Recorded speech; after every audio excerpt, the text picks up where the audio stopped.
And I'm trying to make conversation with this guy in the playground. I'm so very distracted by the fact that he's wearing brothel creepers, deep blue jeans, one of those Corbyn Run DMC t-shirts, a velour red jacket with a hammer and sickle badge in the lapel from Stalin's Red Army, and a fez.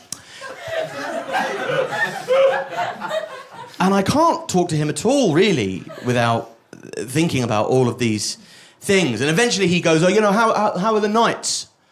And as soon as somebody starts talking in those sort of borrowed expressions, meaningless shit, you don't really want to know. You just want to get through.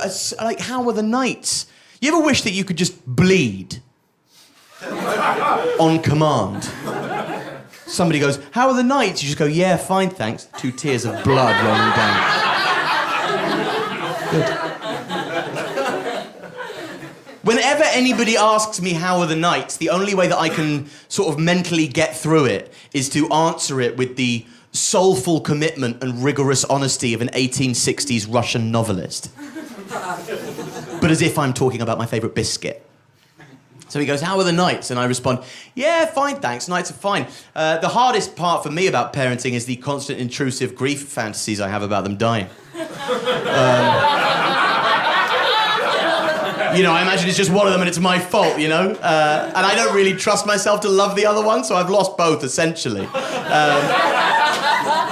And me and the mum, we tried to get back together to try and sort of salvage some semblance of something good to come out of the situation, but we could never truly engage with each other because whenever we talk to each other, we can always see the kind of regret and devastation pooling in liquid at the bottom of each lid of our eyes. So we cease to be able to communicate, and obviously I hate myself, and that manifests itself outwardly, and I become quite abusive, emotionally, but still counts though, doesn't it, famously?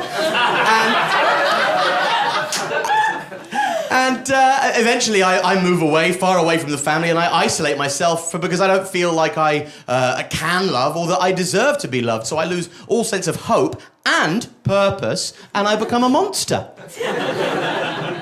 What's yours called?